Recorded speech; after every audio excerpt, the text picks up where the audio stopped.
कहानी शुरू होता है स्मृतिपुर से।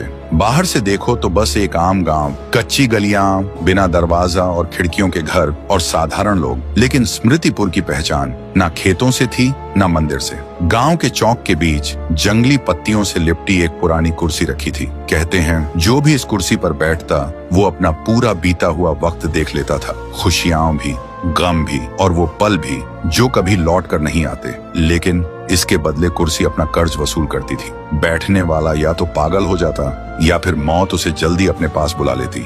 गांव वालों ने उसे मिटाने की बहुत कोशिश की, आग लगाई, लेकिन जब आग शांत हुआ तो कुर्सी को एक खरोंच तक नहीं आया। और गांव वाले जितनी भी बार कुर्सी को जंगल में फेंक कर आते, पर सुबह होते ही वो फिर से चौक के बीच खड़ी मिलती। इसलिए गांव वाले उस कुर्सी से इतना डरने लगे कि उसके पास से गुजरते वक्त कपकपाते हुए निकलते थे। गांव वाले बस एक ही बात कहते हैं, ये कुर्सी इंसान की नहीं, ये कुर्सी किसी और की है। उसी गांव में रहता था एक लड़का, राय स्टार। वो सबसे अलग दिखता था, ना शक्ल किसी इंसान जैसी थी, ना चलन गांव वालों जैसा। उसका कोई भी दोस्त नहीं था। गांव के बच्चे उसे चिढ़ाते थे, देखो देखो कौन आया, खरगोश आया, और फिर खिलखिलाकर हंसते रहते। और राय स्टार हर बार चुप हो जाता, उसकी आंखें भर जाती थी और उसके दिल में एक ही सवाल होता, मैं सबसे अलग क्यों हूँ। फिर एक दिन राय स्टार अपने दादाजी के पास जाता है और आंखों में आंसू लेकर कहता है, दादाजी मैं कौन हूँ, मैं सबसे अलग क्यों हूँ, मेरे माँ बाप कैसे दिखते थे, आपने कभी उनका जिक्र क्यों नहीं किया।